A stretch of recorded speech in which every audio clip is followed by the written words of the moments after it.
ডাবির উপাচার্য ডক্টর নিয়াজ আহমেদ খানের সঙ্গে ছাত্রদলের ডাবি শাখার সভাপতি গণেশচন্দ্র রায় সাহসসহ কয়েকজন নেতাকর্মীকে বেশ উত্তেজিত ভঙ্গিতে দেখা যায়। এই সম্পর্কিত কয়েকটি ভিডিও সামাজিক যোগাযোগ মাধ্যমে ছড়িয়ে পড়লে ঢাবি ছাত্রদলের এই নেতাকে নিয়ে শুরু হয় আলোচনা সমালোচনা।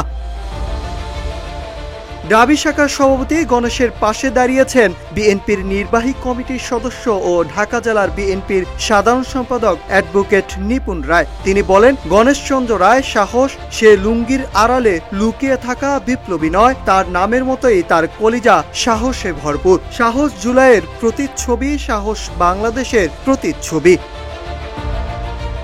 নিপুণ রায় বলেন, সাহস কোনো অন্যায় করেনি, বরং অন্যায়ের বিরুদ্ধে প্রতিবাদ করেছে।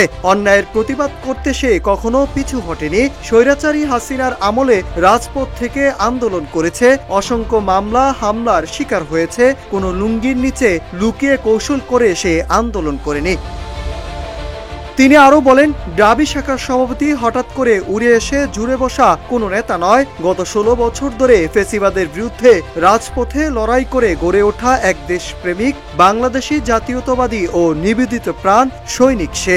ঢাকা বিশ্ববিদ্যালয় যুগ যুগ ধরে তোমার প্রতিবাদী ভূমিকা স্মরণ করবে। Nahid Hasan, news desk, Ittefaq.